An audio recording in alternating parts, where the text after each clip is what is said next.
All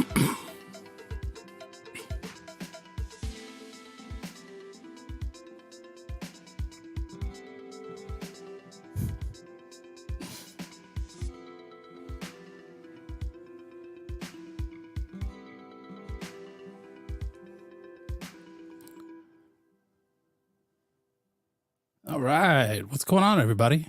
Happy Sunday. Just like Daniel says, happy Sunday. Chuck, what's going on, y'all? Happy Sunday. Welcome to Sunday night with WYSIWYG. We're going to just chill out, have some fun, catch up. It's been a crazy week as usual. And I think there's some interesting things to talk about and pick up where we left off. I had huge intentions of doing live streams this week, and just with this new job working through it and just kind of exhausted. So it's been a lot to take in, but I think as time goes on, it'll get a little bit easier for me. Having an early day schedule is new to me. So getting up so early in the morning, but it's nice because I get done by usually 1 o'clock. And so get the rest of the afternoon to do stuff, which means no late nights. Kind of tough. I get all the usuals in here. I appreciate you guys being here, hanging out. Tonight we're doing Streamyards, so we can allow some voices up. I gotta tell you right now, there's a couple voices that aren't going to be heard, so don't try. You're not welcome. You know who you are. But let me find the invite link here, and we'll put this up. Copy. And we'll post this. All right, there's that. We'll come down here. We'll add that in, make that a pinned comment. Let's see if I can do that right. All right, so that's pinned up there. That should be good. Yep, there we go. Good, we're off to a good start. Hey, Tara. Menu this week looks fantastic, as always. If you're in the Hagerstown area and you want some great food delivered to the house, ready to cook or ready to eat, warmed up, Tara's your girl. She got it going on. Getting rave reviews about the food. If you want to post a link, Tara, you're more than welcome to. Absolutely more than welcome to.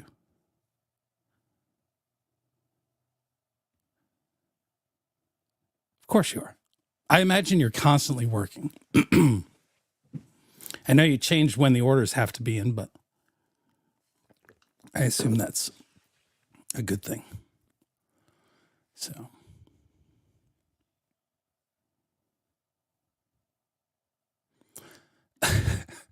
Honkus, I'm pretty sure you probably need that bath. You should consider taking your phone and plugging it in and taking it in the bath with you. But be careful. Be careful. I don't mean it like that. You know that. I doubt you've got an outlet anywhere near your bathtub.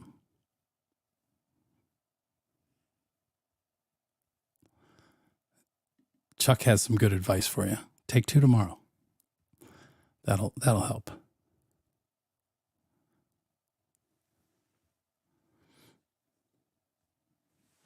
So, it's been kind of a crazy week politically. We got a lot going on with Trump.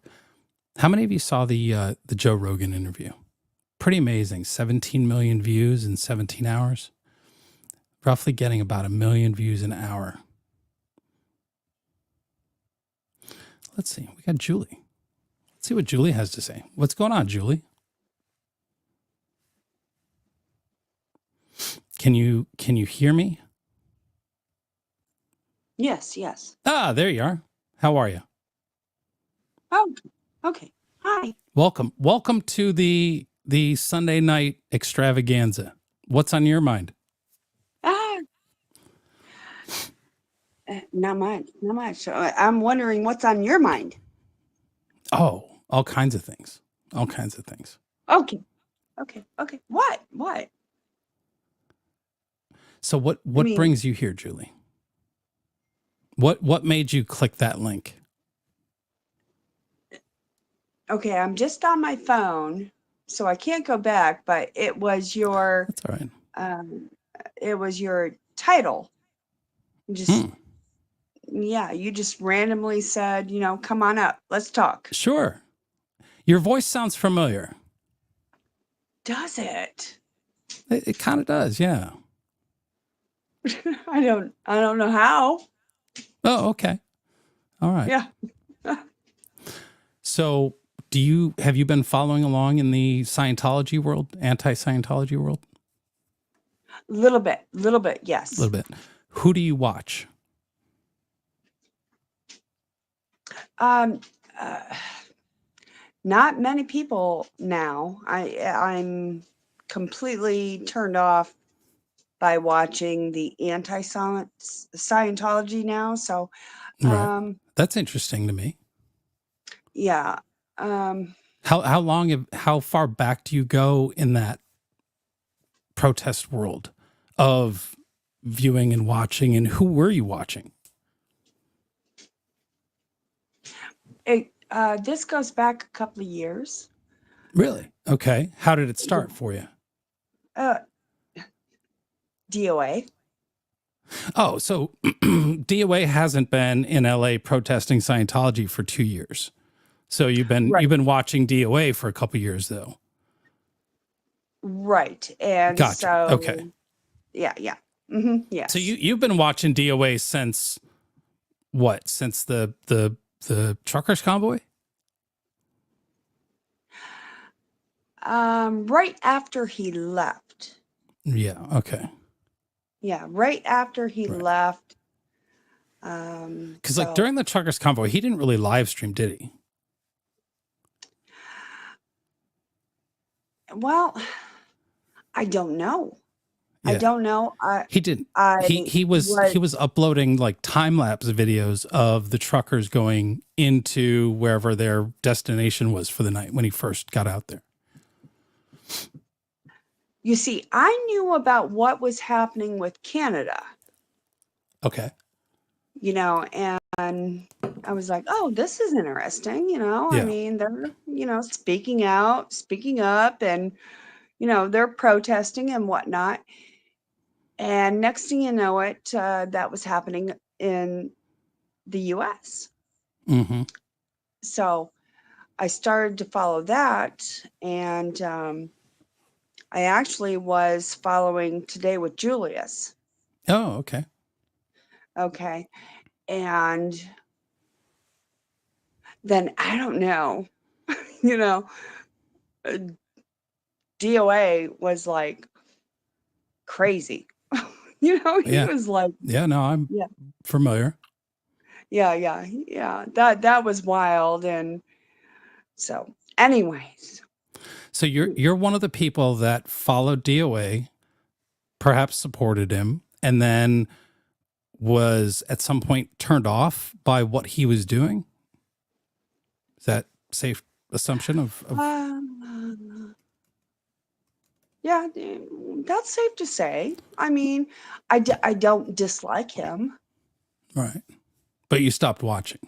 So, I mean. Right. What was it what was it for you that made you stop watching? What was it? What? What was it for you that made you stop watching? Watching? Yeah.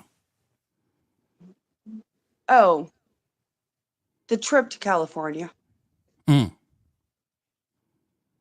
Yeah. Yeah. So. Okay.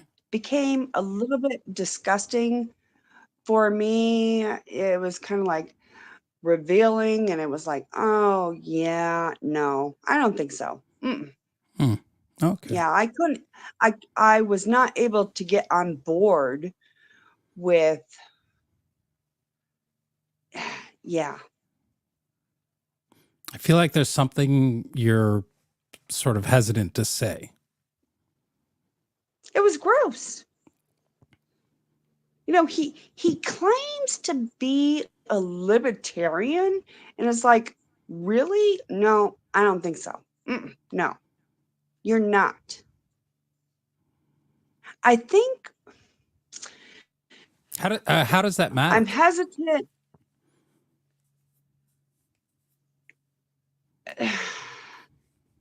It matters.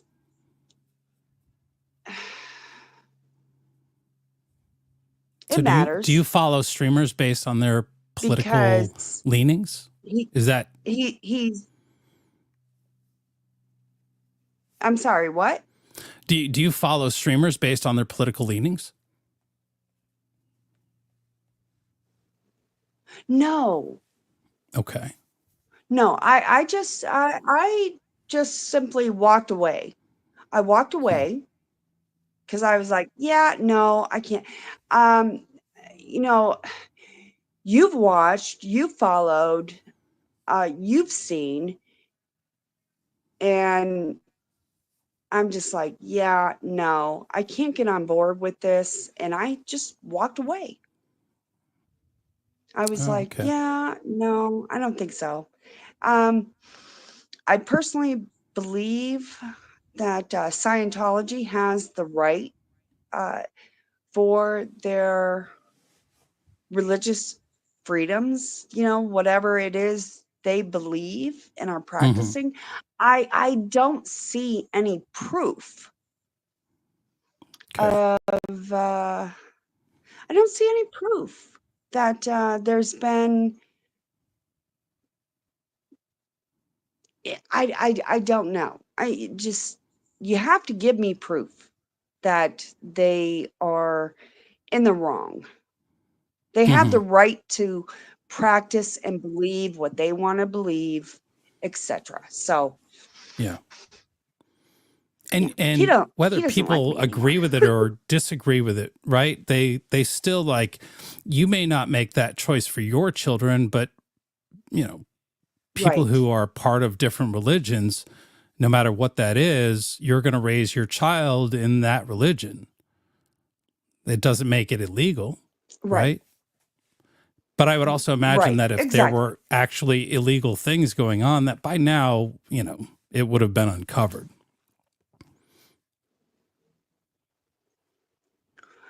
Right. And if they're protesting, bring forth something that's concrete. I'm just seeing people complain. Yeah. So I'm gonna bring up on the screen something for everybody. Let me pause this out.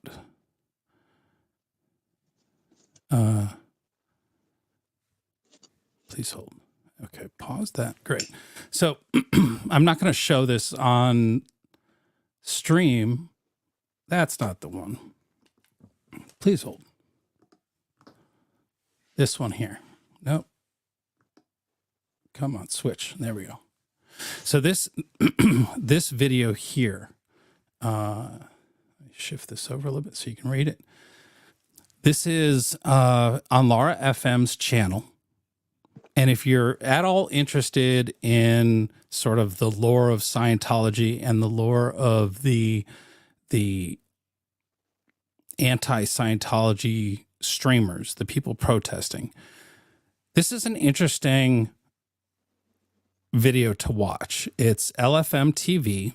It's called Kids in Scientology. Chat with Serge Delmar at Literally Serge. Watch that. It's an hour and 22 minutes of what you might call misunderstoods. If you've not been in Scientology, I think it's going to be difficult to understand what's going on. They talk a lot about being children of Scientology. But me personally watching it, I didn't feel as though they help people who haven't been in Scientology to understand what it is that they are against and what it is that they're issues are with Scientology. Maybe, perhaps, they could find a way to explain it to non-Scientologists to get people sort of behind them more. But it's interesting to hear them, because I watched that video, Julie, hoping that I would understand their concerns and what they're upset about. I still hear the same thing. They don't like the fact that they were kids growing up in Scientology and having chores and responsibilities as learning life lessons. Okay. Right? These are two extremely intelligent people who I can see the effects of Scientology on them in the way they communicate, the way they have clearly been successful in their lives. And I think a lot of that has to do actually with Scientology. From what I've seen, those who have been a part of Scientology end up in their lives, right? I don't, if that makes sense. To a certain extent, they're given some tools to work with that have clearly helped them to become the adults that they are today. I didn't spend that much time in Scientology personally, nor did I do that as a young person. But like I've said before, Julie, I've seen a lot of young people, people that I would consider family that have young children growing up not the same way in Scientology, because I don't know when the two of them left Scientology, but I know that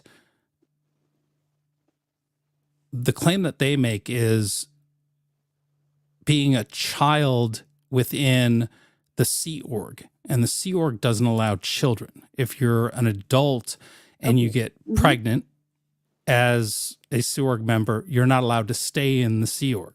So I'm not sure. They don't really talk about that. So it's hard to understand where they're coming from and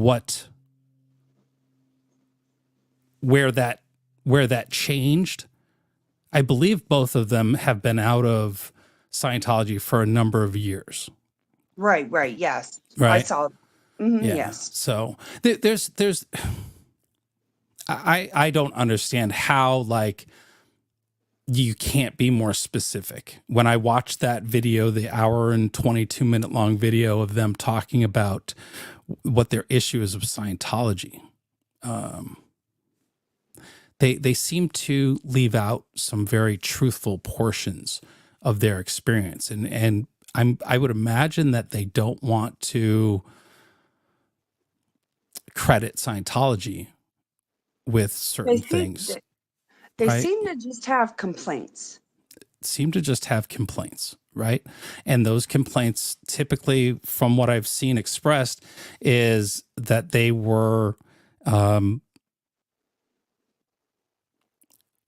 not punished. It is a punishment, right? Like, were you punished as a child? Me, yes. Yeah. Were you grounded? What was punishment?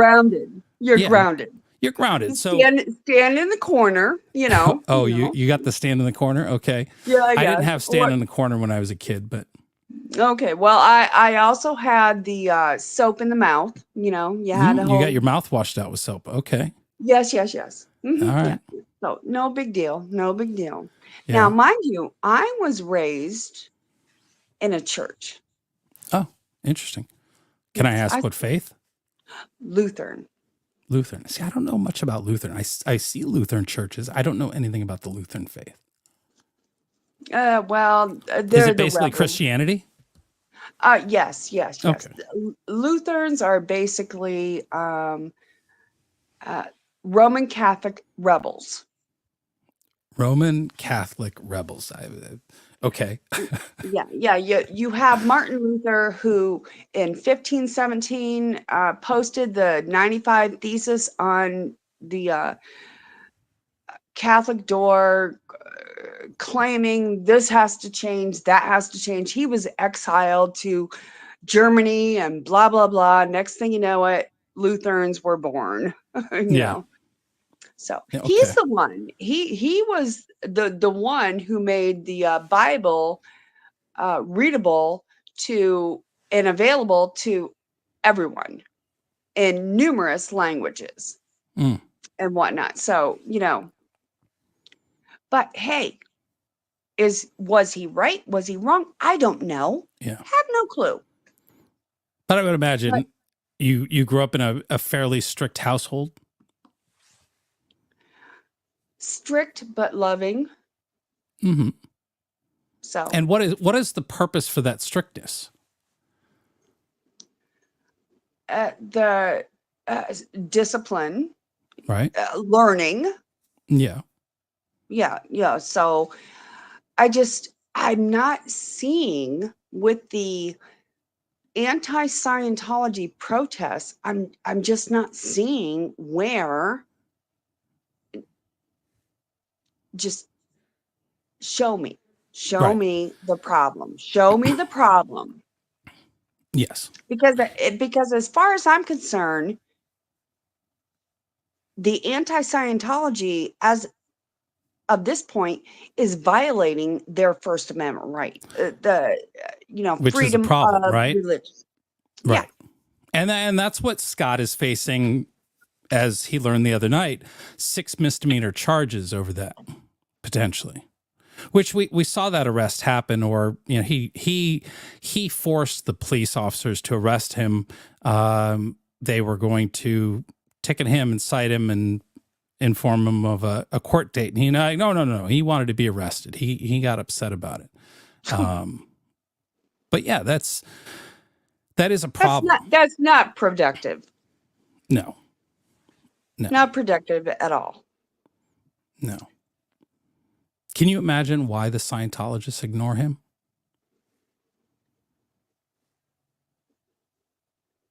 I'm ignoring him, so it's actually sort of the best thing you can do, because one, he hates to be ignored. Right.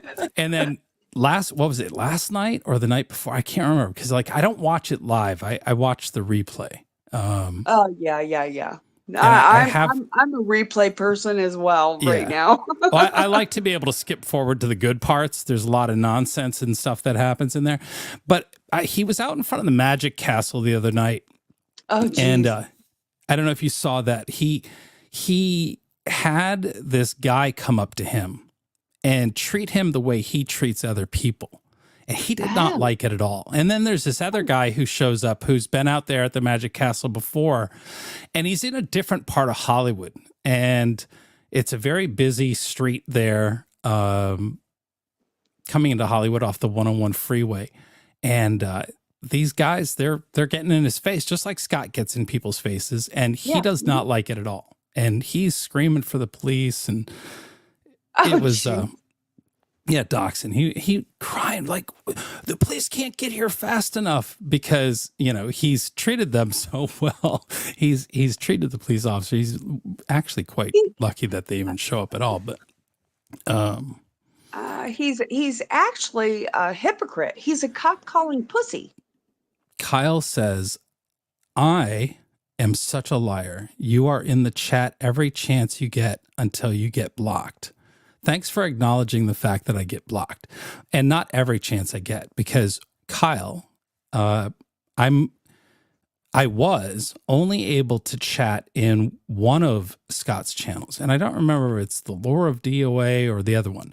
He has me blocked on his main channel. He's had me blocked for a long time, because Scott cannot take pushback at all. The minute he gets any pushback, you saw it happen. Maybe you were watching the other day, Kyle. He had a hard time getting pushback from me. I'm never saying anything nasty. I'm not attacking him personally. I'm not attacking his audience. I'm asking him questions about his protest and pointing out problems in what he's saying and how he's attacking older women, people he doesn't know anything about, people who have an absolute right to their religion, a religion that I don't want anything to do with anymore, haven't had anything to do with for 10 years. But my issue is with Scott. And Kyle, I'm not sure if you know the lore of DOA truthfully, but Scott pulled me into his protest from day one, him showing up in Los Angeles. So that is why I am a part of it. That's why he calls me his pet, right? Because he thinks that, one, I help him, and two, he believes that spreading these untrue statements about me and his belief of what I have in my life and what I do in my life and the people that he thinks I'm connected to are complete bullshit. And so that's why I continue to make an appearance in there, because, yeah, I keep an eye on him. And I absolutely have the receipts of when he's talking about burning down Scientology, the threats that he makes, the arrests that he gets into, all of these attacks on people that he has no right to attack. Yeah. I enjoy keeping track of all that stuff. I personally think that DOA Scotty is behaving very fascist. He is, isn't he? Right? Yes, absolutely. Absolutely. Mm-hmm. Now, fascist in help the audience understand what exactly you mean by that, because I like specifics, right? I want to know what you think is the fascist behavior of Scott. The fascist behavior is, this is how it is. This is how it needs to be. Do what I say. This is wrong. That's right. Yeah. And that's how it's going to go. That's fascist. Right. He demands you believe what he believes, yeah. without proving to you why that is. Exactly. Right? All those people that are in that restaurant, he wants you to believe what he's got in his head about the owner of the restaurant. Right. Right. And for him to say that that's still going on is what he's trying to get these people in this restaurant to believe, and why they shouldn't support that restaurant. You're talking about La Poubelle? Yeah. Scott has nothing. So he has nothing to lose. The people that he attacks, like Francois Costner, who tried to get him to stop in the most legal way she could, got completely fucked. Because now, their lawyer used a tactic, which is complete bullshit, because these people aren't journalists. They're fucking live stream. I want to say mercenaries. They're an attack squad, activist attack squad, going after this woman who is just running a business, who said something nice about somebody she knew. That's it. A live streamer is an entertainer. Right. They're not a journalist. Yes. No. Nothing. They're yeah. I mean, who are they going to attack next? Right. Well, his new attack dog, who he's after is the Magic Castle, right? Because the Magic Castle has a magician there who is involved in Scientology, right? Again, okay. So now, Tuk, what do you need? I know you can go outside. His weird side note, his buddy was here. Is that Tucker? Yes.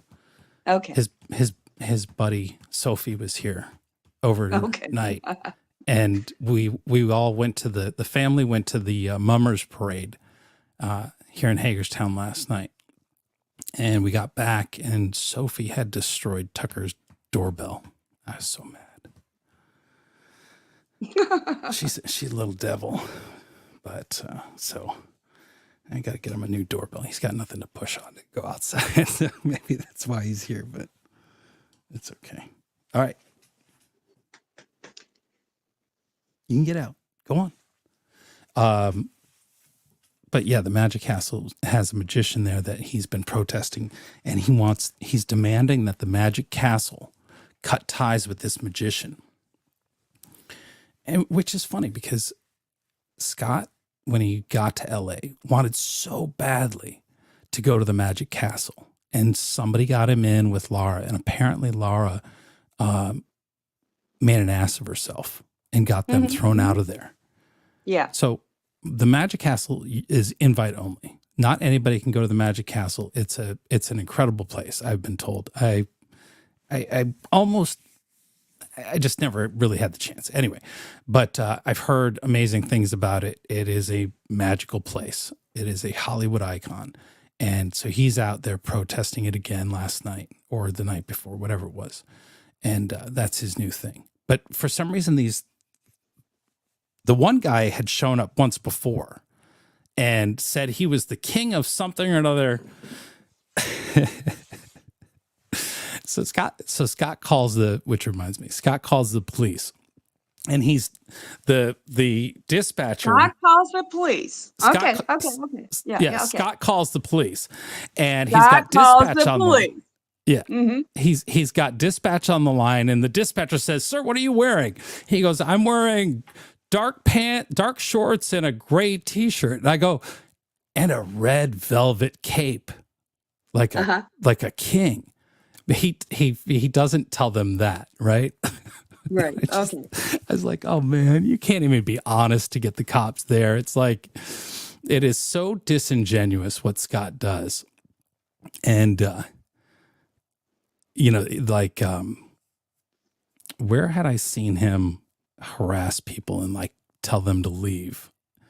Because they all do that. All those activists, you don't have the right to be someplace in the opinion of these activists. But then the minute somebody came up to him and told him, get the fuck out of here, you don't belong here, right? He's got a problem with it, which I found just magical. Scared him off though. Because he did leave. After he made his police report. And like, he couldn't even say with a straight face what had happened. Because the guy didn't touch him. And he said they were well, let's talk about the panic attack. Let's talk about the panic attack. To get the police there the one night? Attack. Oh yeah. Yeah, that was some really bad B acting. Yeah. It's ridiculous.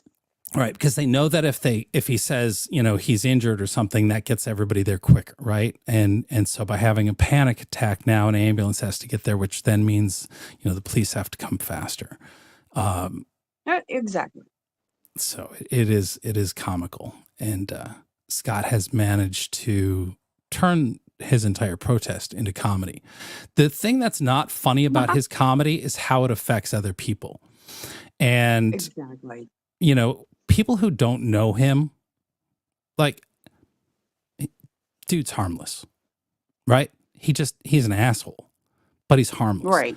But if you're a woman and you're walking into the Church of Scientology and you don't know Scott, I can only imagine how scary that must be to have this guy come up on you, making these accusations. And they're not, he expects them to talk to him. He expects them to acknowledge what he's saying, but they know it's not true. And there's no point to acknowledge what he's up to or what he's saying. So then he's like, oh, see, they won't say anything to me. So therefore I must be right. That's his acknowledgement of this action that he believes is happening, right? Yeah. So, and I kind of tried to explain or help people understand, what auditing is and what the difference is in different types of auditing, because there's not always auditing that occurs where you're on the e-meter. There is auditing that doesn't happen with an e-meter.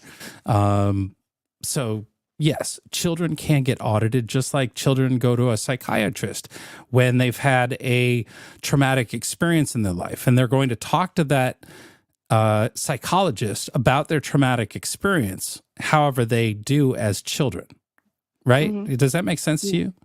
Yeah. But also too is in order to be an auditor, you have to be a trained auditor to deal with the levels of auditing that you might be talking about that would involve certain things, right? So there's that too. So I don't quite understand. And they also use the term children for 16, 17-year-olds who, what is it? Surge one night. He showed a video of a girl who, yeah. She's the daughter of a big wealthy Scientologist who I can't remember his name, who has done extremely well financially. And this little girl gets up on stage and gives a speech, and it was impressive. Like, I don't think I could have given I don't think I could have given that speech that way. Incredibly bright, articulate young lady who is outdoing her age group in skills and what she's learned from her father and through Scientology, I would say. But I compare it to like the Doogie Howser TV show, right? Okay. Well, right? How many kids are there that accelerate through high school and college, and these what are they called when they what's the term for a child who prodigy, right? Child prodigies are amazing. How old was she? She might have been 12, 13, 14 years. I don't remember. She's very young, but she like probably outdoing most adults in her skill and presentation ability, right? And I watch these former Scientologists just give this girl such a hard time on his, Surge's live stream. And the chatters were so disgusted that this young lady was incredibly bright and skillful in her presentation of what she was doing. And, I can't believe Scientology did that to her.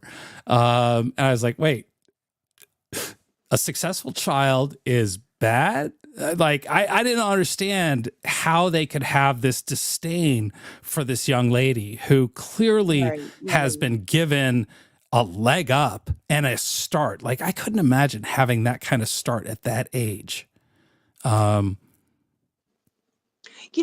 Discipline is not all that bad. It really isn't. Discipline's relative to the child, right? Not every kid requires a lot of discipline.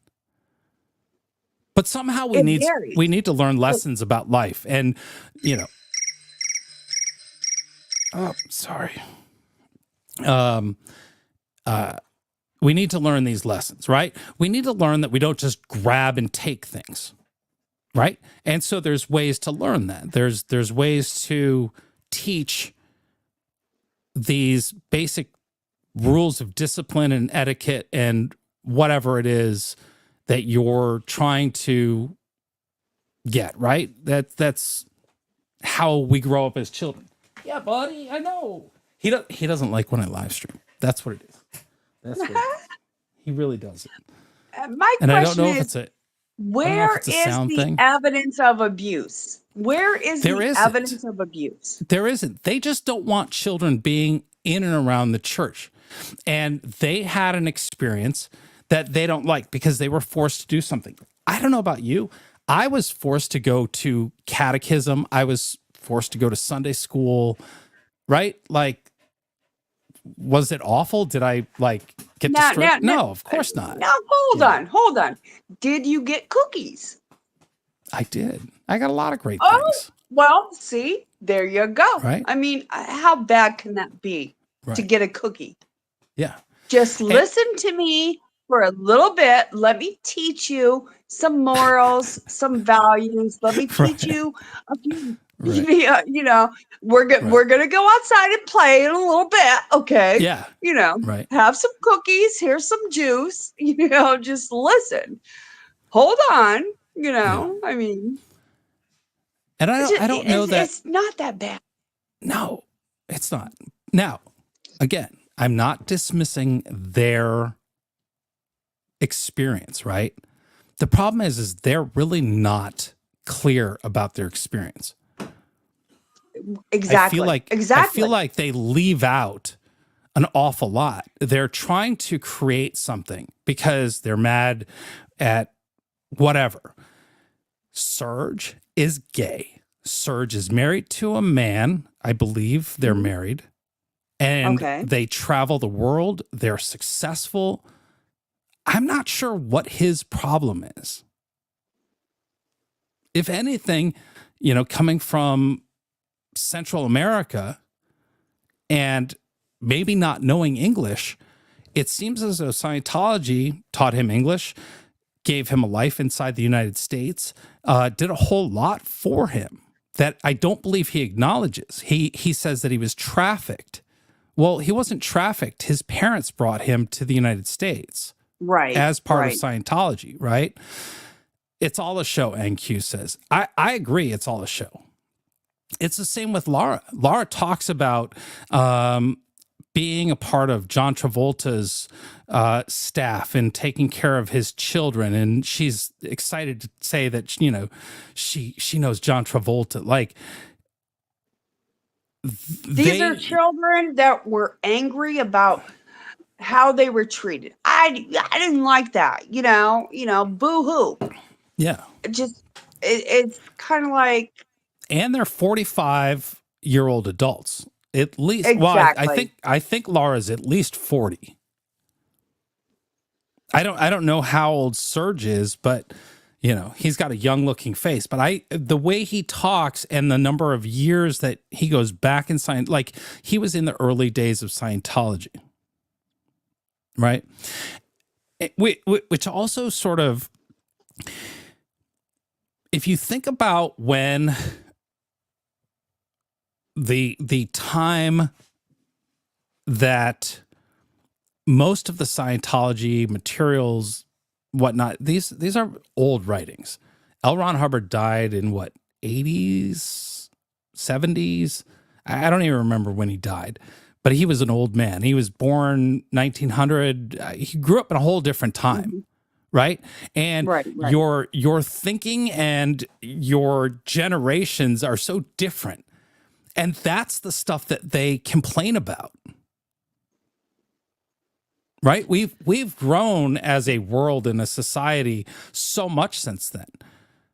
And the Scientologists, they don't live in the, like, I'm a rational human being, Julie, and I am also very skeptical of everything.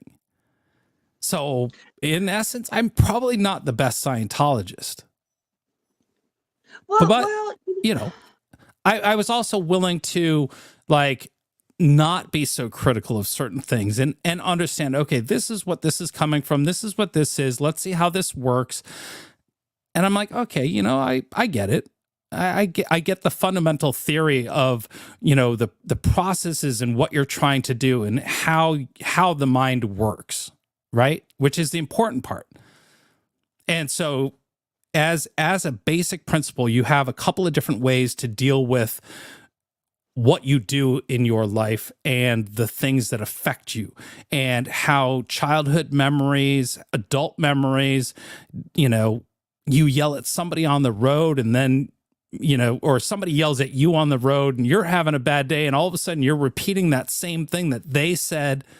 And you're like, oh, okay. Like my mind is something that exists and memories and whatnot. It's a fascinating world.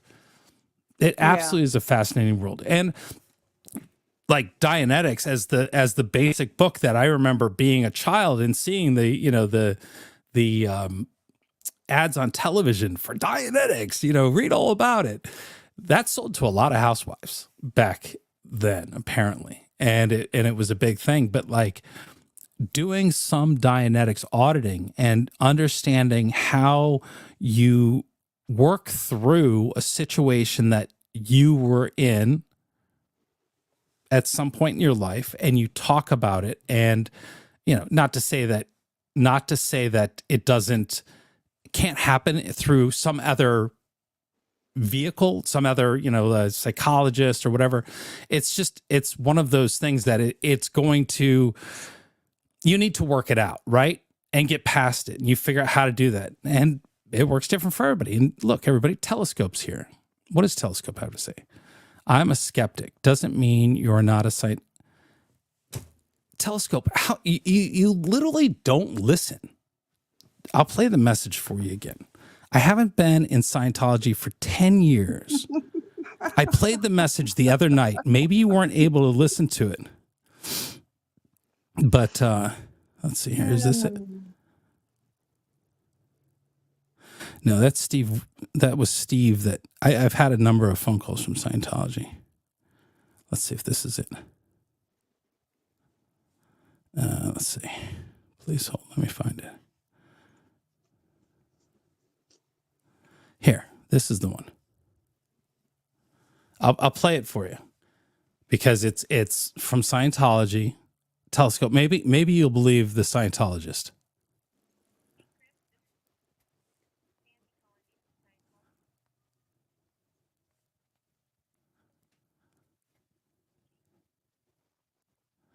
It looks from your file like you haven't done anything in Scientology in about 10 years, and I'm concerned about what's happening. I'd like to help. So would you please? She's gonna help. I don't call her back. Right? They are, what's the word I'm looking for? Persistent. The Scientologists. I personally think that it was nice Telescope, for them to I don't know reach anything out about Xenu. I'm not advanced enough to know about Xenu. Other than it's a rumor. It's one of those things. I don't know if it's real or if it's not. I've watched the Leah Remini video, so I guess that's pretty accurate, right? Because she's one person that I actually trust. And like I've pointed out, well, I trust her because I knew her family, family members. I'm not going to get into specifics, but we used to spend time. She's concerned. Yes, Tara, she is concerned that I haven't been around Scientology for 10 years. But to Telescope and people like Telescope, I am all right, Telescope, you're a piece of shit. I think that's nice that she was concerned. Yeah. She was reaching out. It's pointless. You just you come in here and you bring nothing and you actually ruin it for everybody else. So we're just gonna say goodbye to Telescope for 24 hours. Join us next time with something more interesting, Telescope. Those 24-hour timeouts. Ouch. I know. Ouch. Yeah.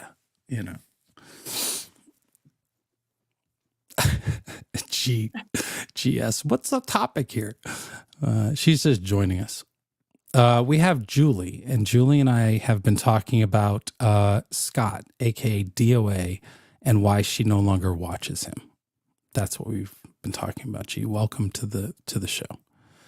Telescope's in the corner. Yes, he is. He'll come back with something else. Tricky says, "Oh, WYSIWYG triggered." Tricky, you're more than welcome to come up here. I'm sure you have lots of questions. And as you've seen, I'm very open with my answers and happy to talk about it. So you're more than welcome to. But if you just want to make these comments that, I'm triggered, I'm not triggered. I've made it very clear that I'm not triggered by this. What's next for Scott? Is it the Amish? Because, the Amish community has a very strict, they have their ways and their beliefs. I think he's going to be on Scientology's back for a while until either he ends up in jail or he learns that, they have a right to their beliefs and they have a right to practice, their religion. I know, but what they call a religion. But why not pick on the Amish or the Lutherans or the Methodists or the Protestants, the Catholics? Why not pick on them? Because there's just a way that, seriously, it's just kind of like, really? I think he's gonna stick with Scientology for a little while. He's gonna stay in LA, and he may just. It depends if something good comes up, right? We got a few more days until November 5th. Who knows? He may find something to get involved with there. Yeah, keep that popo on standby. Speed dial. Yeah, I don't think Scott's going to protest politics at all. I don't see him as being that guy. Like I feel like he definitely has Scientology in his crosshairs, and he has his beliefs, no matter how much of a discussion we've had or how much he learns. He's got Lara feeding him in whatever that he does. Her name's Lara. Maybe Gigi. Maybe. So that's a possibility. Somebody mentioned that she doesn't allow him in to take a shower, so that who knows what that actually is as far as a relationship goes. But I don't give Scott a hard time about that. What did he say the other day? I'm trying to remember. He acknowledged the fact that that I'm respectful to his chat, even though they're not really respectful to me. But I think he gets frustrated with the pushback of what he's doing, that if he allows me to stay in the chat, it's going to kind of spoil his proceeds from his protesting. So yeah, it's. Yeah, well, that's why I'm not in his chat anymore. No. So, No. He almost had a problem with the wrong guy yesterday. There was a truck driver that was there on L. Ron Hubbard Way that he was given a hard time to. And I thought maybe that truck driver might teach Scott a lesson. But I think that truck driver had enough self-discipline to realize that messing with Scott wasn't going to do him any good, and probably end up worse for him. Wizzy is a closet schizo. His interactions with everyone feels forced now. Really? God's bot. Boot? Funny. I'm guessing that's Telescope again. I don't know. It could be anybody.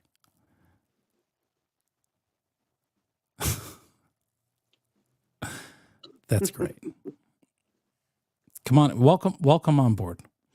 The link is free to anyone. It should still be pinned. Yep, it's still pinned at the top. Feel free. Come in, say hi. I'd love to talk to you, Godspot. Unless you're Telescope, you're not welcome. You've proven to me you are not capable of a real conversation. So you and I go back long enough.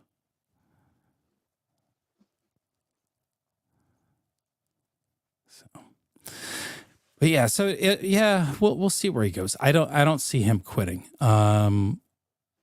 anytime soon. And you know, the chat feeds him, the other what they call the never-ends feed him. And you know, they all tell the same stories. And anytime you question them, all right, cool. You know, hey, what is it that, you know, Scientology's done? Well, they can't tell you.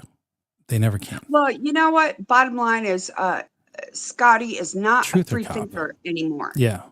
He's just not a free thinker anymore because he has so many people that stroke his ego, and he goes with the flow. So he's not.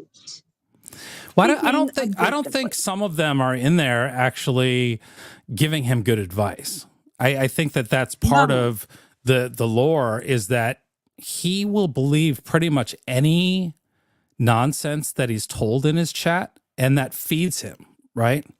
Yeah.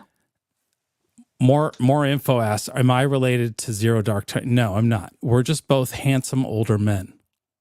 That's all it is. So, and I'm sort of jealous of Tony because he has more hair on the top of his head than I do. That's why I've had to grow a beard, so I have a little something. It's a you know, as you get older, it reverses from the top to the bottom. That's how that works. Oh, no diggity's here. Oh, welcome. You're one of my favorites. Zeno says, stop playing hard to get.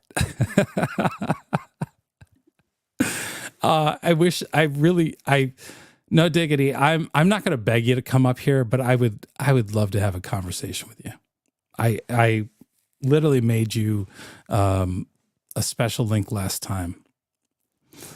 Am I Truther Cop's father? No, I am not Truther Cop's father, but if Truther Cop was mine, he would be a much better human being than he is. That's for sure. That's definitely for sure. Those nasty beards are right wing. Everything's right wing. Hitler drank water. You should probably not do that, Trixie. Seriously. Have you seen that meme? Yeah. What are these?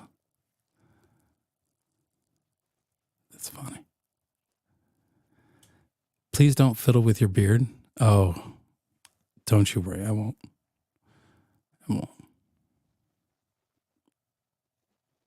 Golden is a good person. Oh, Susan Knox is here. Welcome. Welcome, everybody. Let me show you something from the other night while we got a second. I'm going to show you this really small because it's going to come from my phone, a little screen recording. All right, Julie, I'm going to bring you down for a second. If you okay. Don't mind, I'm just going to put you in the back, and we're going to have another guest here for just a second. Okay. This is Jack Talcott, everybody. This is somebody I've never talked to, but I've seen in other streams. How are you tonight, Jack? I'm feeling blessed, my friend. Yeah.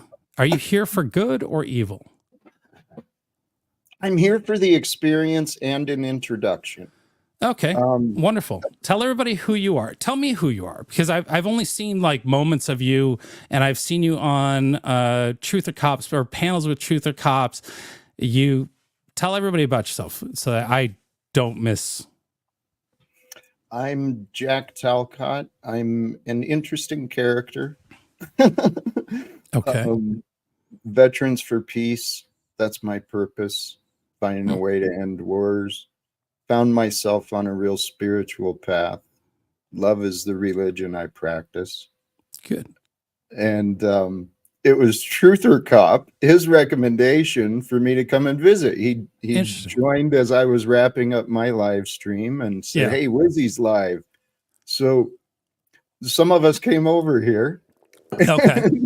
Yeah, I saw a group, and I saw some notifications, and yes. All right. Well, cool. Do you have any background? Do you know anything about Scientology? from an outside perspective, right? Not directly. Most of what I've heard the bad side, but I've also heard some good sides too. Mm-hmm. Sure.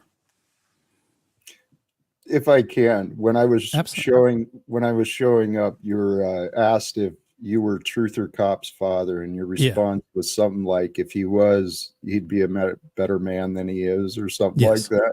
Yes. Yes. Yeah. And I wanna be clear as to why I say that.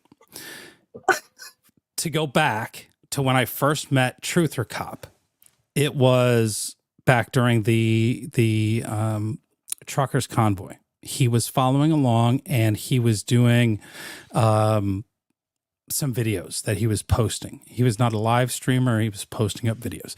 He posted a video that was very out there and sort of conspiratorial and just made no sense to me. I did not get his humor. And so it had to be explained to me. And once I kind of understood, okay, I'll give you that I was like, we had conversations. More recently, in the last year or so, he has been continuing on with these conspiracy theories that I get he's humorous, but I think that there's other people that don't understand that, take what he says as fact and then repeat it elsewhere. Right. And so it's disingenuous to me how he portrays me and what I'm about. And that's why I said that my son would never do something like what he's doing to the people that he talks about. Just so everybody understands that. I don't dislike Truther Cop. In fact, the last time he sort of backed off because he was commenting on a video that I did where I had a life-size troll come up to me in DC and try to hurt me with the fact that my significant other has cancer and that she was still alive. And Truther Cop thought I came on live stream to cry about it. But I was asked to come on live stream and address what was said, and that cancer is a bitch. But Truther Cop didn't watch the video. He didn't understand what was being said and was almost as bad as the AP troll that exists out there in real life. And somebody who I thought, no, we're not friends, but like, I would think that he'd be a little more understanding of the situation and what that, what that means and how that comes off, because that's not love. It's not kindness. Right. It's certainly not strong. It's not strength. And as human beings, I would expect we would treat people a little bit better and have a little bit more of a moral foundation, because that's what I have done and been attacked for, sort of showing the immorality of people in their fight for a political side, if that makes sense, Jack. Because the reason I'm hated in these YouTube streets is because I showed who these black blocked terrorists are that took to the streets of Los Angeles 4 years ago, attacking people. And just for showing them, I get a lot of hate. Right? And so I don't know how else to help people understand that. But I would give you the shirt off my back if you needed it. I am not the person that some of the people in this chat would like you to think. And those who truly know me defend me on a regular basis. And I do appreciate that. And it means a lot to me because they know who I am. So hopefully you understand where I'm coming from a little bit better, Jack. The thought occurred to me. I was listening, and sometimes I laugh when it seems inappropriate. I didn't mean to laugh when you were sharing, but I heard my story. Did you? I can relate to you. And okay. and if I may, I know I've heard your name a while back. Maybe it was probably through Tommy or Truther Cop or whoever. But recently, on Truther Cop was playing a conversation with you and Illumitami. Mm. Yeah, what stood out to me is your ability to communicate. And I have no doubt when you said you'd give me your shirt off your back. I get that energy from you. You're a good dude. I mean, that's my assumption, just a little bit, but I'm usually pretty right. Yeah, I'm guessing the conversation with Tommy was just a recent one. Yeah, I think so. Yeah. Tommy's an interesting character too. I love the guy. He is, and I'm saddened that he took some sort of offense to the fact that I didn't like a anti-Semitic joke that he told on my live stream, but yeah, no, it's that's all. It's just not me. It's not so. As I understand, it's a pleasure to meet you. Thank you it's nice to meet you, Jack. Thank you for the hospitality and the opportunity. And I didn't mean to disrupt or interrupt. Yeah. Chuck says you're a socialist. Are you a socialist? I know that's a very loaded question, and I'm just... It is, because that term has so many different interpretations. Here's the truth. I understand that. Here's the truth of me, though. Yeah. I see through the corruption of our world. I've learned enough. Behind all the wars is the banking system. It's selfishness and greed that has men and women selling themselves out for a nation or for a corporation. So what I see as the solution is no more secrets and lies. That would be an amazing thing. I don't know about you. I'm tired of getting fucking lied to by people. Brother, and that brings it to our real life experience here online. As I understand, you came out when the convoy time-ish. That's what I got from Truther Cop. And yeah, just so everybody else understands and maybe hears it one more time. My friend Captain Sparrow, who's a journalist who does documentaries, asked me if I would tag along with him and drive a vehicle. And I took a little convincing, and I had to see some video from the convoy, before it had even left the day before, and realized that it was a thing, and it was big, and it was real. And I was like, okay, that did it for me. I'm going to go out there and see what this is all about. I was not hired by the convoy. I wasn't hired by a Scientologist named Lee. None of these people were on my radar. I didn't know anything about it. What I did know, Jack, the one thing I knew for certain was all those activists in Los Angeles that fucking hate me and what I show them to be were attacking this group of truckers that they knew nothing about. They're right-wing extremists, they're terrorists, they're this on social media. I'm like, I'm going to go and take my camera and live stream and show people what's really going on and let people decide for themselves. And that is what I did. Good for you. Yeah. So. That Captain Sparrow. Yes. He's another one I don't know much about, but I heard maybe the word wasn't used, but the connection of agents, No. The thing about Captain Sparrow that I find amazing is, you know how people have special abilities? He has an awareness level. For a person who is very quiet and it's hard to get him talking, And we've become good friends over the years, and I appreciate the time that I get to hang out with him, and the unicorn absolutely adores him and loves to have him come hang out with us. He finds himself at the right place at the right time. And one of the best examples was he was on the airplane when the pilot went off on the people in the cabin leaving DC.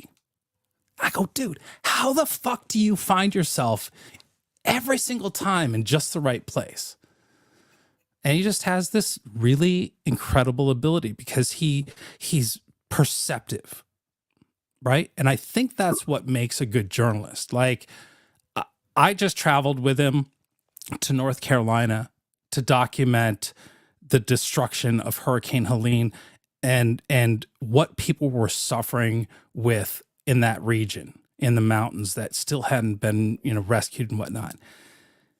The things he captures when I'm at the same place and not capturing the same nuances is a different type of storytelling that he has the ability to do. And I can see why Truth or Cop, because he cannot possibly understand that somebody might have a perception of the world different than himself, that Captain Sparrow has the ability to go, this is where the story's going. There's 100,000 people in this crowd. These are the people I'm going to follow, because guess what? Some of us actually pay attention, and we know who some of the faces are. We know who the players are in the game, right? And when you see those people, you go, okay, I'm going to keep an eye on what they're doing. I'm going to keep an eye on what's going on around me, And it's just that simple. It doesn't take some sort of I get, like, I believe the term conspiracy theory and how it's used to dismiss somebody's view of something different, right? Jack, I'm gonna say something I've never told anyone on a live stream. Are you ready for this? Because I am the ultimate conspiracy theorist. I saw the original Zapruder film when I was in high school that clearly shows how JFK died.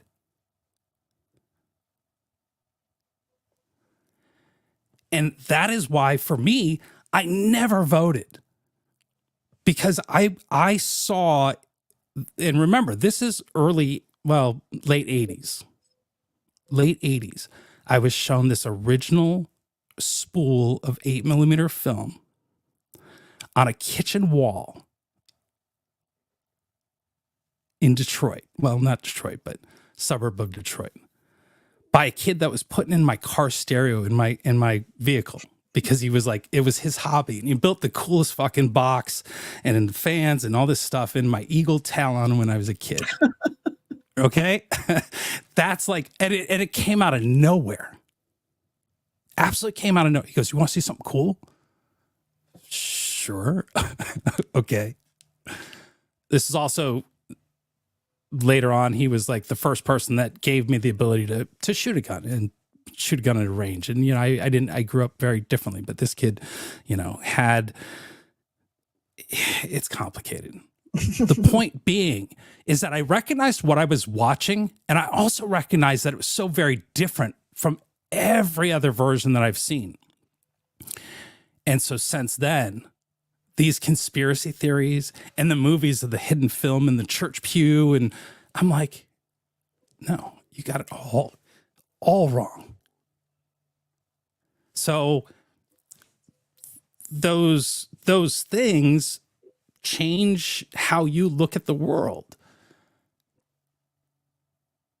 And for me, that conspiracy theory that I saw the reality of, because still to this day, I can't explain it. When I worked for the federal government doing training videos for the FLETC, which is the Federal Law Enforcement Training Center, I actually got to meet and record a class taught by the ballistics expert who did the JFK assassination. And after that class and cleaning up all my camera gear and everything, he and I had a discussion that was very different. And that, once again, sort of codified what I had seen, right? You know, he wasn't allowed to see the body. They didn't allow a proper investigation. You know, there's a whole lot of stuff going on there. But anyway, with that, I get a good conspiracy theory, and I get how people dismiss conspiracy. But Captain Sparrow is not a federal agent, right? I'm not a federal agent, right? I think it's hurtful when people make these assumptions and these claims. And it's irresponsible, Jack. And I don't want to shame Truth or Cop. I don't want to shame Scott. I just want them to fucking stop. Because, you know, they are free to say what they believe, but you have a responsibility to the things that you say that those two cannot quite figure out how it affects somebody.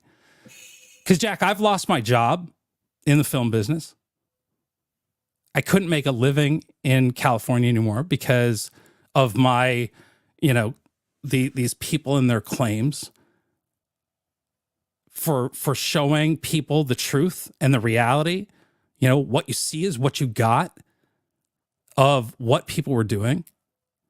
And so it's not a joke like, it hasn't ever been a joke. And Captain Sparrow, when I first started this, I met him very early on because he was out covering and doing some of these things. He's like, "Are you prepared for what's going to happen?" I'm like, "I don't know what's going to happen." He goes, "Are you willing to lose everything?" I go, "Why would that happen?" Right? I'm not out to hurt anybody. Right.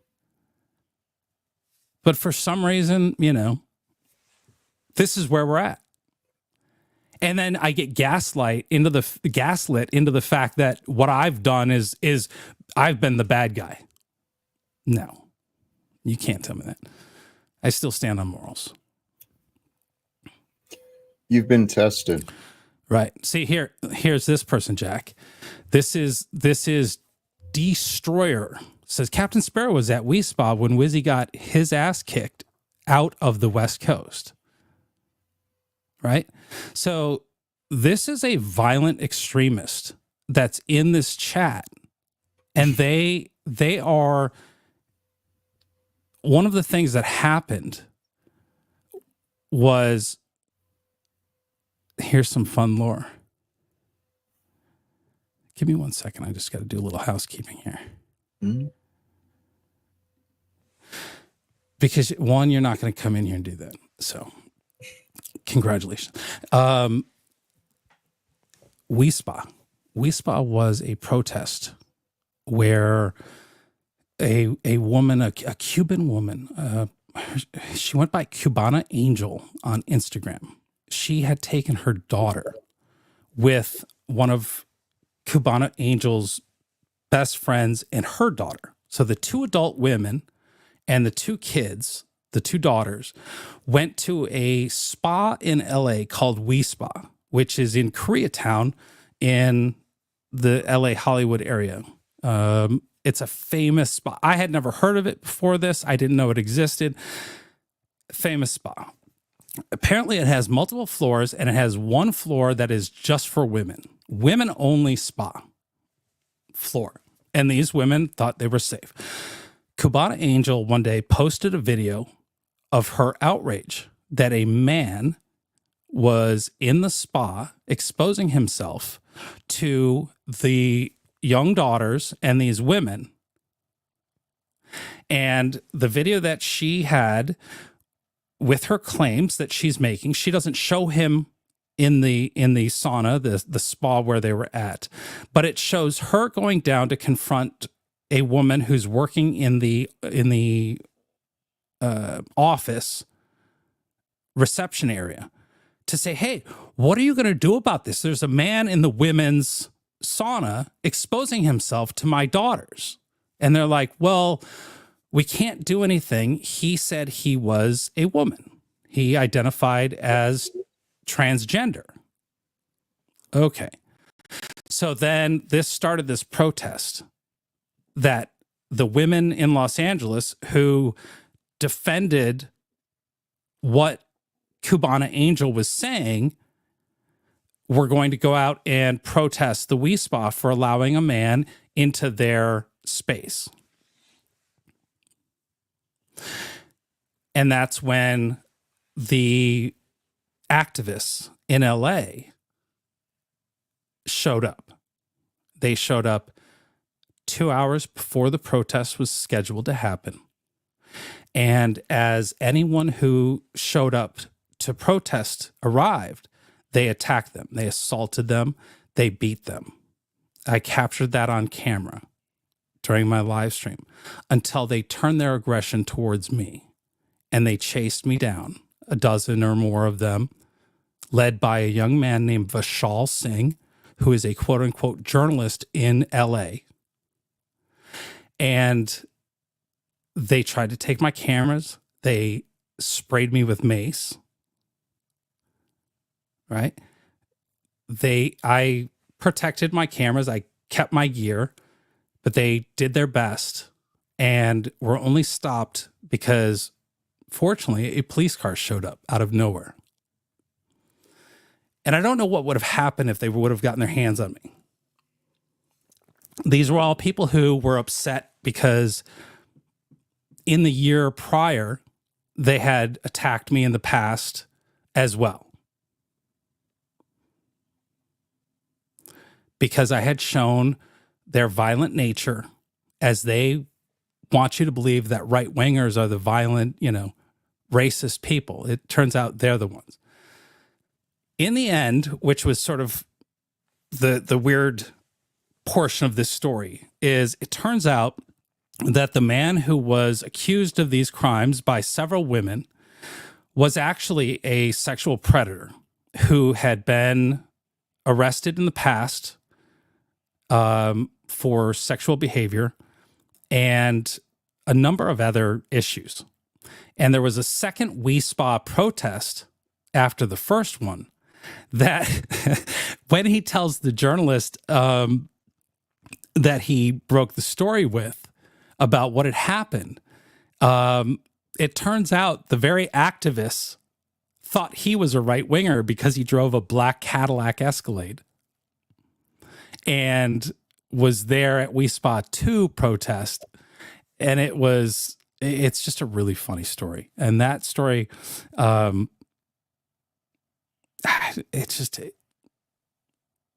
it's one of the, it's not a conspiracy, Jack, right? It is what it is. It's like,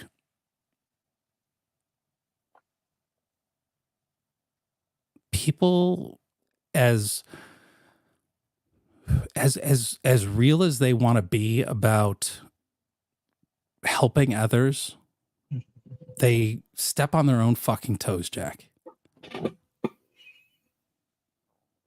It's the way we're designed. Is it? We are our own worst enemies, individually and collectively, until we grow up and we learn how to treat each other with respect. Yeah. You've been facing a lot of challenges. And Chris, I appreciate this. I hope this is just the start. I'd like to hear more of your story. And I'm sure you've shared a lot of it, but sometimes you have to share it multiple times because people don't hear it. They don't understand it. Or they just want to come in and, be the Al Munsons of the world. There's a time for all things. Yeah, I know. I become a man of faith, sincerely. Faith in the unknown, in the unknowable. Faith that miracles happen. You're living a very interesting life. I mean, I was listening to your stories, and so you got signs when you were young. You saw things that others had not, and that allowed you to see things that others do not, right? Mm-hmm. And that's what I started realizing about myself. I spent most of my life tunnel vision, worried about the budget, you know. I knew when 9/11 happened, there was something not there, but I had bills to pay and I had a job to do. I didn't have time to look into that stuff. My life changed in 2018 and I took a new route. And thankfully, there's been a lot of people stepping out, not just intuiting that something's going on, but being willing to put themselves out. There's been people reporting, documenting, putting together the pieces of these true life conspiracies that have been happening. But see, I think we are the wild cards. You're on the outskirts, right? Yeah. You've also been facing, as I heard, no way to earn a living. You got to restart, reinvent yourself. You got to continue on. Sure. Yeah. That's me too. I'm at this point of transition still where upwards is the path we're going. Yeah. I would love to have a real conversation with you sometime, Jack. How would I? Well, here, I'll put my contact in the back. Okay. And then okay. Well, I appreciate that. I don't really know anything about you. I know I've seen a little bit and I like how you talk and express yourself. And I think we could have a really interesting conversation. But I have to end this for the night. And I want to bring Julie back up on stage real quick. Julie, I realize you've been hanging out backstage. Is there anything you'd like to say, comment, whatever, before we end this? No, basically, it's fascinating to hear about Sparrow. Yeah.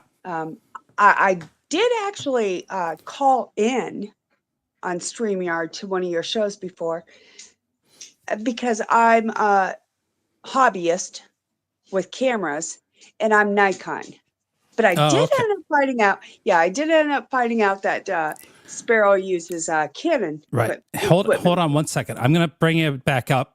Jack, I'll bring it back up. Give me 1 second. We're just going to do this real quick and we'll be right back. 2 seconds.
All right, I might have to start wearing a diaper when I live stream because I had to go to the bathroom. It had to be so bad. It was about to come out my eyeballs. I lost Jack, but Julie's back. Jack, I will reach out to you, and we will definitely have a conversation one of these days real soon here. Continue that. I'd like to do that. Julie, I'm sorry. I had to run off so quick. Tell me what you were saying. Oh, no, I was just simply saying that I had called into your show, I don't know, over a year ago, I think. Okay. And you, I think, were waiting for Scotty to, it was one of your streams where you were kind of like, come on, come on up. And I came up just to simply buy time. Oh, yeah. Asking about Sparrow's equipment. Oh. It was innocent. It truly was. I found out that he's Canon, I'm Nikon, and truly just I think you're good people, okay? Try to be. I'm not a DOA hater. Okay. But are you Julie B in his chat? No. Oh, okay. No. Okay. Good grief. Somebody asked that earlier, but my gut tells me you're not Julie B because Julie B is just a nasty, nasty person. Yeah, no. I am not Julie B. Yeah. I'm Julie Curtis. Yeah. So, yeah, that's who I am. There was a joke for a bit of time, $20 Julie. So, I don't know. I don't know if that rings a bell, but no, it does. But that's good for you. Good for you. Yeah. So and that was just that was a joke, and I just don't care. I have thick skin, so it's like whatever. I don't care. Yeah, so. you got to have a little thick skin to be on these YouTube streets, right? Yes, absolutely. It is what it absolutely. Is. And, But yeah, it's been great. I'm glad I called in. It's been great talking to you. Yeah, I just don't agree with what's happening, and it's just kind of like, okay, well, my opinion is not worth much to Scott. So it's like, okay, well, all right. Well, good luck. Yeah, I get that. I've seen how he talks to his chat, and how he responds to the people who support him, and I'm truly surprised that so many people still continue to support him after that. I know that I personally have a hard time remembering the channels, the screen names, because I've said it before, like when I've talked to you, when I now have a voice to put to this Julie chatter, and I don't know what you chat as, what your name is, but like, it's just Julie Curtis. So, oh, okay. So when I see Julie Curtis, I'm like, I'm going to be like, remember this conversation. I now will hear that voice in your comments. Right. Mm-hmm. And not everybody have I had the opportunity to meet and whatnot. And so I'm not perfect about remembering who's chatting. And sometimes people, it slips by and I got to, go back to my phone and check a couple things and go, okay, yeah. Okay, that's who that is. But his disrespect for his chat sort of blows me away. And that, I don't think most people are there for the right reason. Well, this message is to Scotty, to DOA, aka the Ant-Man, whatnot. I was actually following you prior to him. Interesting. And I'm still following you and not him. So, okay. Oh, snap. Oh, Scotty, where'd you go wrong? what are you seeing that has changed the conversation here real quick? Or you just, this is just, you're speaking to him. No, that message was for him. Oh, that I was actually following you prior to him. I see. And I'm not following him anymore. Gotcha. But yeah, I'm still following you. Yeah. So it's kind of like, yeah, maybe Scotty, you need to take a step back and think. You know, Scott doesn't care. Think. Yeah. Scott has shown how much he cares about friendships and the people that are close to him, because as soon as it's convenient for him, he shares their secrets, right? We saw that happen with 86 GOP, these other people that, you know, he basically destroyed trust when those people shared, you know, personal things about themselves. He was very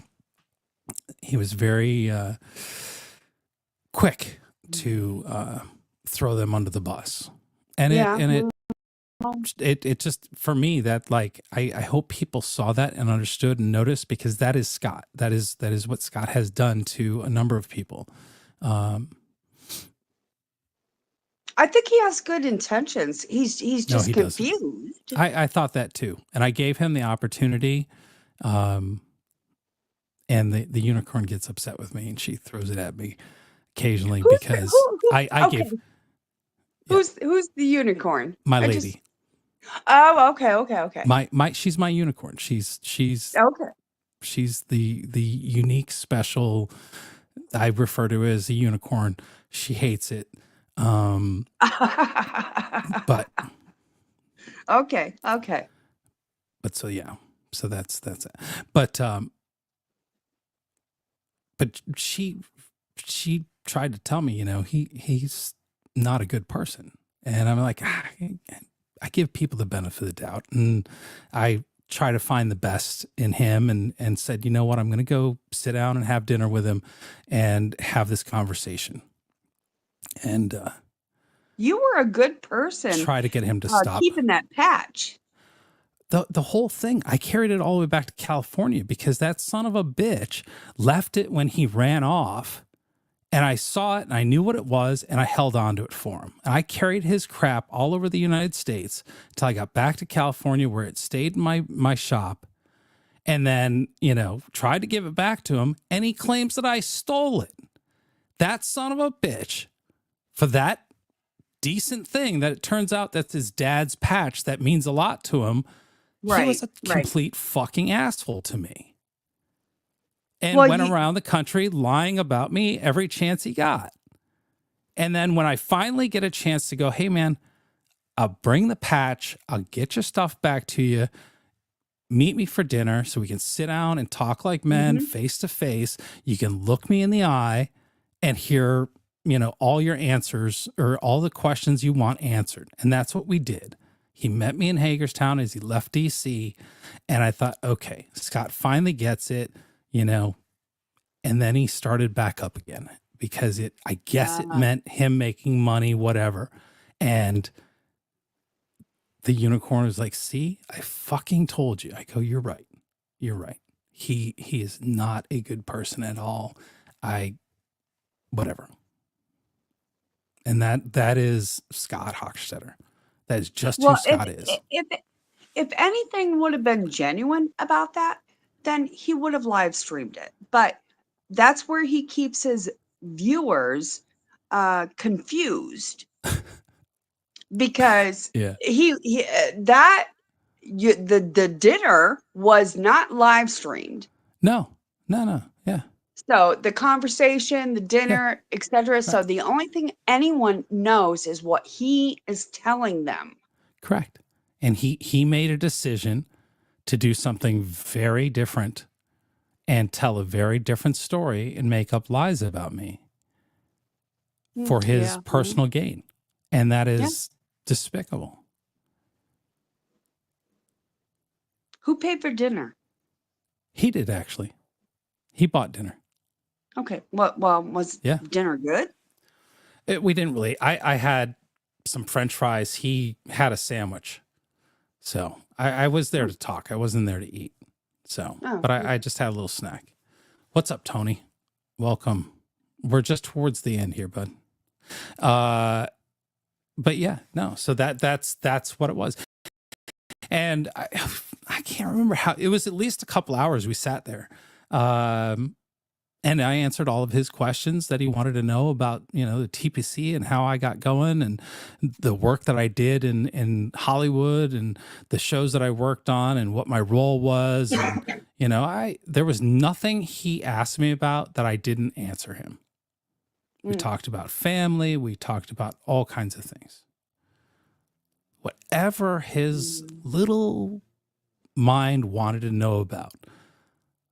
Sparrow, all kinds of things. Answered all of his questions. Fascinating. And I honestly believed him when he goes, wow, you know, it was an honest conversation. And like, I might have for a moment seen possibly the real DOA, even though he says, no, you know, I'm a magician and I was just doing that for Wizzy. Good. You took advantage of my kindness and, you know, giving you the benefit of the doubt. So if you feel better about that, okay, cool.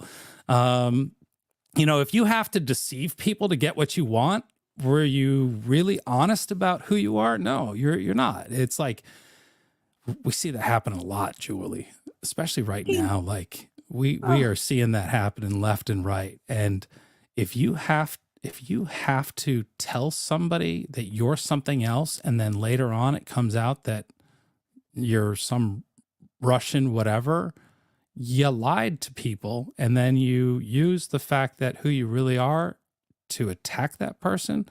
You deceptively create a situation. How is that? No, I'm sorry. What fascinates me is he will tell his chat that he's a magician. And at the same time, he has told his chat that when he says that, he is lying. Lying. Yes, that's what that means. So, but most of the people that are watching him don't know that, because we all know that unless you tell somebody something right then and there in that moment, that nobody will remember or understand when you go, I'm being a magician. Wink, wink, wink. Yeah. He thinks that gets him out of trouble legally. It doesn't. I'd like him to come back to the Midwest. Come back this way, because you know he better hope, Julie, I never see him ever again. Well, he better make sure he never sees me again. I personally want to protest him. I just need him to come back this way. Stay on the West Coast, Scott. Don't ever come this direction. Yeah. Just stay out there. Stay out there. Bye-bye. Yeah. So, God, if the unicorn ever got a hold of him, holy cow. You know, and I wish her the best, you know, as far as the cancer and whatnot. So that's just terrible. Terrible. So I appreciate that. She's doing great. She's doing great, you know, but when you have what she has, you feel it on a, you know, you live with it, right? And so, you know, I say that we do great, but you know, you never really have perfect, but she's awesome. She's the unicorn. She's kicking ass. Yeah. So. My mom has had 4 different cancers and she's beat all of them. She's in her 80s. Good. So, you know, there's awesome treatment out there. There's awesome care and whatnot. So I wish her the best. Yeah. Thank you. Speaking of the best, I have a dinner date. So I'm going to go have dinner. But it has been fun hanging out with everybody. I'm glad you came up and hung out, and I think we'll find a time to have a longer, more in-depth conversation about about Jack Talcott, because I think that would be interesting. And all of you that are in the chat that, you know, endured the troll invasion that came in.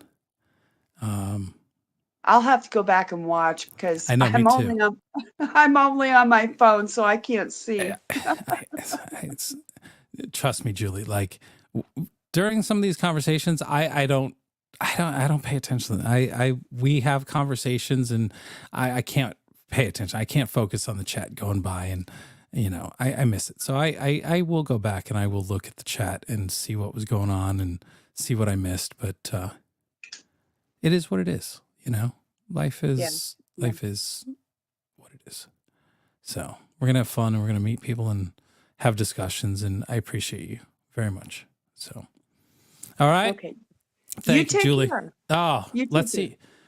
Hang on. There's somebody named Emmanuel coming in. Thank you, Julie. I'm going to say goodnight to you, and we'll see what Emmanuel is.